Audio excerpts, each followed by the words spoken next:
વરસાદ ચાલુ થાય એટલે દરેક ગુજરાતીઓના ઘરમાં બનતો નાસ્તો એટલે ભજીયા.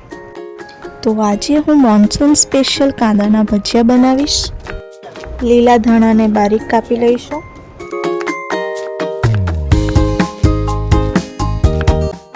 બાઉલમાં લઈ લઈશું. લીલું લસણને કાપી લઈશું.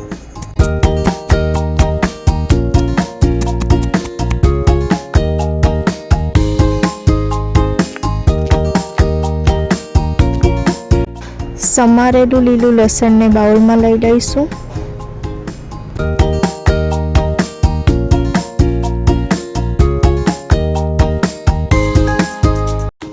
મીડિયમ સાઇઝના કાંદા લઈ તેની છાલ ઉતારી લઈએ. કાંદાને પાણી વડે ધોઈ ચોપ કરી લેવાનું છે.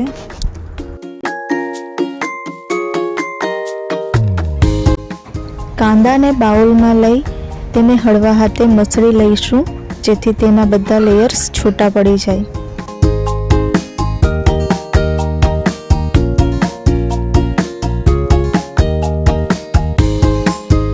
હવે બેસન એડ કરીશું. મસાલા એડ કરીશું. સ્વાદ અનુસાર મીઠું, અધકચરા વાટેલા કારા મરી અને સૂકા ધાણા, સમારેલું લીલું લસણ, સમારેલો ધાણો, 2 ચમચી તેલ. બધું મિશ્રણને બરાબર મિક્સ કરી લઈશું. કાંદામાંથી પાણી છૂટશે તો તેનાથી જ લોટ બાંધવો. જરૂર જણાય તો 1-2 ચમચી પાણી નાખી શકો.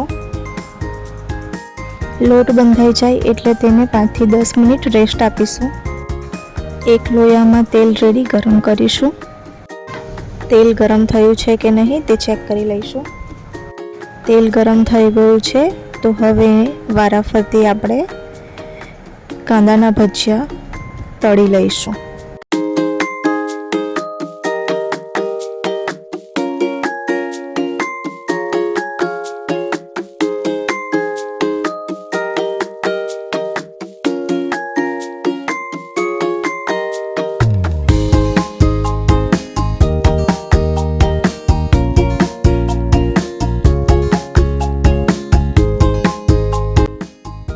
તો ગરમા ગરમ કાંદાના ભજીયા બનીને તૈયાર થઈ ગયા છે. તો આ મોન્સૂન સિઝનમાં તમે પણ ઘરે જરૂરથી ટ્રાય કરજો અને આ મારી રેસીપી તમને કેવી લાગી કમેન્ટમાં જરૂરથી લખજો. મળીશું નવા વિડીયોમાં. જય માતાજી, હર હર મહાદેવ.